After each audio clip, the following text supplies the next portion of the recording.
주신 사랑은 증량다 못하며 영원히 변치 않는 사랑 성도여 찬양하세. 마이크가 안 돼서 죄송합니다. 잘 들리시나요? 네. 하나님께서 애굽에 보낸 재앙들을 계속 나누고 있고요. 오늘은 5번째 재앙부터 시작을 합니다. 5번째 재앙은 가축의 죽음 재앙이었습니다. 이 가축의 죽음 역시도 애굽의 우상과 관련이 있었습니다. 애굽 사람들은 암소의 신 하토르와 황소의 신 아피스를 섬기고 있었습니다. 그리고 그 중에 더 황소의 신 아피스를 최고의 신으로 섬기고 있었습니다. 얼마나 그것을 열심히 섬겼는지 그 문화가 이스라엘 안에까지 남아있는 것을 보게 됩니다. 나중에 보겠지만 모세가 시내산에 올라가자 이스라엘 백성이 그 밑에서 우상을 만들죠. 네, 그 우상을 만든 것이 바로 송아지신 아피스입니다. 또 더 나중에 보면 이스라엘이 남과 북으로 갈라지게 되는데 북이스라엘이 여로보암이 북이스라엘에게 하나님을 지어 놓는다 그러죠. 그래서 베델과 단에 하나님의 형상을 만들겠다라고 해놓고 뭘 만드냐면 바로 금송아지를 만들어 놓고 아피스를 향해서 하나님이라고 이야기합니다. 이스라엘도요, 얼마나 애굽에서 송아지 신을 열심히 섬겼던지 하나님과 아피스라고 하는 송아지 신을 헷갈렸을 정도로 그들이 굉장히 열심히 송아지 신을 섬겼습니다. 그 모습을 보고 하나님께서 어떻게 생각하셨을까요? 굉장히 당황했을 겁니다. 하나님도요. 그래서인지 그 하나님을 대적하는 그 송아지를 향해서 돌림병을 일으키게 하죠. 그래서 수보다 그들이 섬기는 아피스라고 하는 송아지 신보다 하나님이 더 위대하다라고 하는 것을 보여주었습니다. 근데요, 그 송아지를 심판하시면서 하나님께서 놀라운 것은 뭐냐면 그들에게 은혜를 자꾸만 주시려고 노력하신다는 겁니다. 하나님께서요, 그 심판 가운데도 은혜가 있고 어떤 구원을 받을 수 있게 하는 틈을 하나님께서 주신다는 거죠. 출애굽기 9장 3절 4절 말씀인데요. 제가 읽어드리겠습니다. 여호와의 손이 들에 있는 내 가축 곧 말과 나귀와 낙타와 소와 양에게 더하리니 심한 돌림병이 있을 것이며 여호와가 이스라엘 가축과 애굽의 가축을 구별하리니 이스라엘 자손에게 속한 것은 하나도 죽지 아니하리라 하셨다 하라 하시고 아멘. 애굽에요, 하나님께서 그런 가축들을 심판하시겠다라고 이야기합니다. 그런데 가만히 보면요, 들에 있는 가축만 심판하신답니다. 3절 말씀이 그런 거죠. 3절 한번 보세요. 여호와의 손이 들에 있는 내 가축이라고 이야기합니다. 가축들을 심판하시는데 들에 있는 것들만 심판하신다는 겁니다. 그 말은 축사에 있는 것들은 심판하지 않으시고 또 이스라엘 가축들은 심판하지 않으시겠다라고 하는 그런 뜻입니다. 그러니까 모든 걸 죽이시는 게 아니었죠. 사실 모든 게 죽으면 난리가 났겠죠. 애굽에요, 모든 가축이 다 씨가 마른다면 애굽은 그것으로 끝이 날 겁니다. 아마 그것으로 이미 역사에서 사라졌을 텐데 하나님께서 다 죽이시는 것이 아니라 들에 있는 것만 심판하시겠다는 겁니다. 계속 그들로 하여금 살아갈 수 있는 어떤 여지를 계속 주셨다는 것이죠. 6번째 재앙도 마찬가지였습니다. 들에 나가 있는 가축이 다 죽었습니다. 그런데요, 바로의 마음이 그래도 바뀌질 않는 거예요.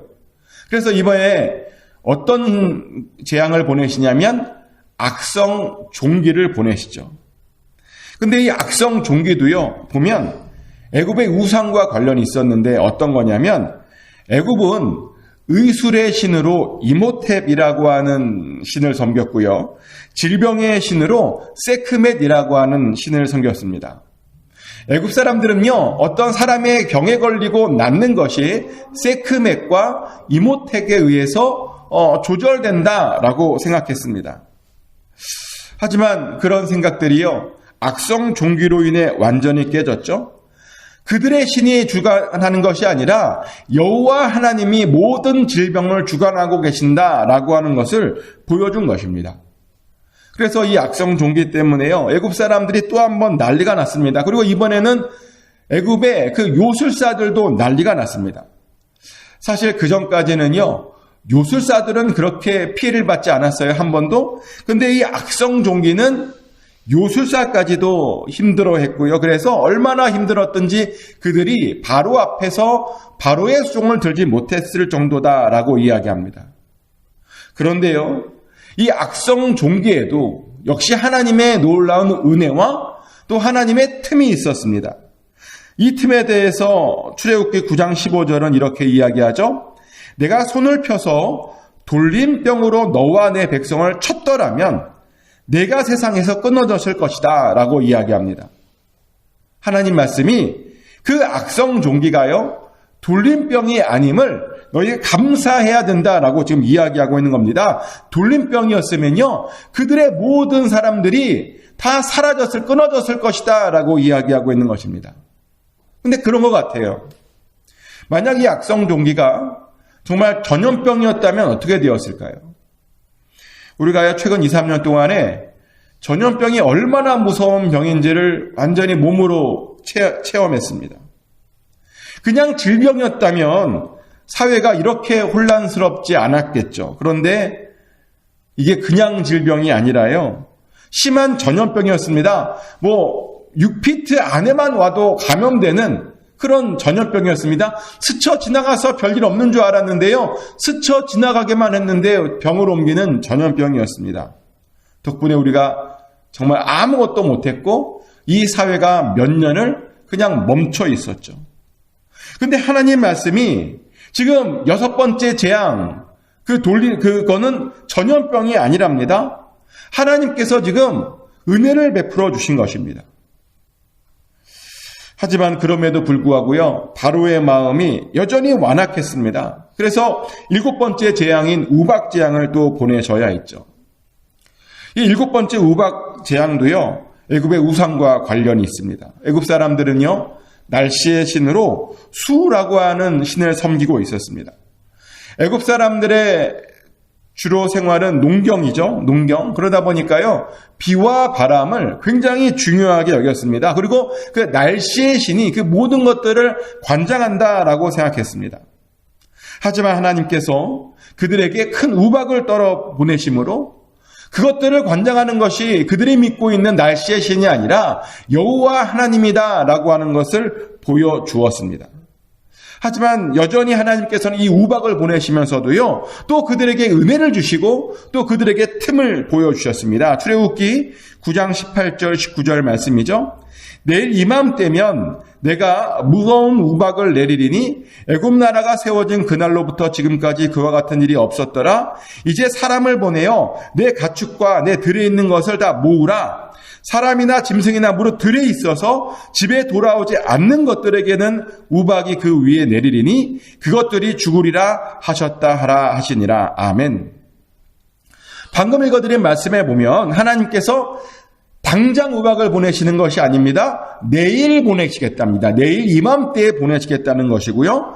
하루라는 시간을 먼저 주어서 그들로 하여금 우박을 준비할 수 있는 그런 시간을 주셨습니다. 또요, 들에 있는 것들만 피해를 당할 것이랍니다. 사람이건 가축이건 짐승이면 들에 있는 것, 밖에 있는 것들만 피해를 당할 것이랍니다. 그 말은 뭐냐면요, 집 안에 있으면 하나님이 피해를 당하지 않게 해주시겠다라고 약속해 주신 것입니다. 그리고 실제로요, 보면 안에 있는 것들은 피해를 당하지 않았다라고 이야기합니다. 이렇게 하나님께서는요, 계속 은혜를 주십니다. 어떻게든 살게 해주십니다. 어떻게든 구원받게 해주십니다. 그것이 하나님의 놀라운 은혜입니다. 근데요, 신약에도 보면요, 예수님도 그러시더라고요. 예수님이 얼마나 바리새인들과 서기관들에게 막 뭐라고 그러셨습니까? 근데 왜 그러셨을까요? 가만 보면요, 정말 예수님께서 서기관들과 바리새인들에게 되게 말을 마세요. 왜 그렇게 말을 하시나, 못 알아듣는데 왜 말을 하시나, 그럴 정도로요, 안타까울 정도로 굉장히 많은 말들을 하십니다. 실제로요, 예수님이 바리새인들과 서기관들에게 제발 외식하지 말아라 라고 이야기하세요. 외식 좀 하지 말래요. 외식하면 천국에 들어갈 수 없대요. 또 뭐라고 말하냐면요, 그들로 하여금 지금 눈먼 인도자라 그래요. 사람들로 하여금 잘못된 길로 인도하고 있다고, 그럼 또 잔소리를 하시는 거예요. 또 그들의 삶에 정의와 긍휼이 없다라고 잔소리를 합니다. 그들의 삶에 정의와 긍휼이 보이지 않으니까 냄새가 난다라고 그렇게 말을 하죠. 또 하나님을 섬기는 사람들이 물질의 욕심을 가지면 안 된다라고 이야기합니다. 또 회개하지 않고 있다고 잔소리하고요, 그들의 그 삶이 회칠한 무덤 같다라고 잔소리를 합니다. 아니, 잔소리를 너무 많이 해요. 얼마나 많이 했는지요, 서기관과 바리새인들이 예수님을 미워하게 됐어요, 나중에. 참 이상하죠? 왜 그렇게 잔소리를 하셨는가? 근데요, 잔소리를 왜 해요, 우리가? 사랑하기 때문에 해요. 사실은 보면요, 사랑하지 않으면 잔소리가 나오지 않습니다. 잔소리도요, 보면 사랑하니까 나오는 것이죠. 그렇지 않습니까? 우리가요, 잔소리하면 상대방이 기분 나쁠 것 압니다. 근데 기분 나쁠 것 알고 있지만 잔소리를 하는 이유는 뭐냐면, 그 사랑에서 지금 당장 관계가 나빠질 수 있지만 그 관계보다 중요한 것이 그 사람의 미래이고 그 사람의 삶이다 보니까 그 사람 사랑해서 하는 게 잔소리라는 겁니다. 근데 예수님께서요, 서기관들과 바리새인들에게 그렇게 계속 잔소리를 하세요. 그렇게. 왜요? 그들을 사랑해서. 돌아오라고, 그렇게 살지 말고 정신 차리라고. 예수님께서요, 그렇게 그들에게 은혜를 주셨습니다. 다행히도 잔소리만 하셨어요. 그죠? 정말 그 잔소리라도 잔소리한 대로 심판하셨으면, 당장 불을 임하셨으면 안 그러셔서 그들이 당장 죽었겠죠. 근데 정말 다행히도 잔소리만 하셨다는 거예요. 사랑해서. 근데 예수님은 지금 우리에게도 동일하게 은혜를 주시고 살 수 있는 틈을 주시고 기회를 주신다는 겁니다. 그래서 우리들은요, 그 은혜를 잘 붙들며 살아가야 됩니다. 하나님께서 기회를 주실 때 그 기회를 잘 붙들고 살아가야 된다는 겁니다. 그러면 어떻게 해야 우리가 그 기회를 붙들까요? 기회를 붙든다는 것이 뭘까요? 은혜를 우리가 받아들인다는 건 뭘까요? 그래서 우리가 오늘 본문에서 알 수 있는데요, 하나님께서 애굽 사람들에게 계속 어떻게 해요? 피할 길을 주세요. 들에 나가 있지 마라. 안에 있어라. 가축도 안에다 놓고 너희들도 안에 있어라라고 계속 피할 길을 주십니다. 그런데요, 그 말씀에 순종해서 피했던 사람들은요, 살았습니다. 근데 그 말씀에 순종하지 못하고요, 얼마나 다치겠어라고 불순종했던 사람들은요, 들에 나가서 다 죽었습니다. 순종하는 사람만이, 경고를 받아들인 사람만이 살 수 있었다는 겁니다. 맞습니다. 우리가 하나님의 은혜를 어떻게 받는가? 하나님의 말씀과 하나님의 경고에 순종할 때 하나님의 은혜가 우리의 삶 가운데 임하게 되는 겁니다. 하나님의 경고에 민감하게 반응할 때요, 그 하나님의 은혜가 우리에게 임하게 된다는 겁니다. 그래서 질문 드립니다. 여러분들은 요즘 하나님의 은혜를 받기 위해서 하나님의 경고와 하나님의 말씀에 순종하고 계십니까? 그래서 하나님의 은혜에 지금 거하고 계십니까? 반드시 순종하셔야 됩니다.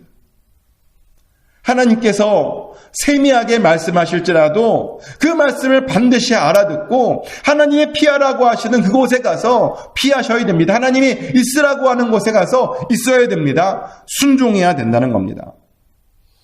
꼭 하나님의 명령을 잘 지키십시오. 그래서 놀라운 하나님의 은혜 아래 거하십시오. 축복하는 것은 항상 하나님의 말씀, 그 말씀을 잘 순종하셔서 항상 은혜 아래에 거하시는 저와 여러분 되시기를 예수 그리스도 이름으로 축복합니다. 하나님 크신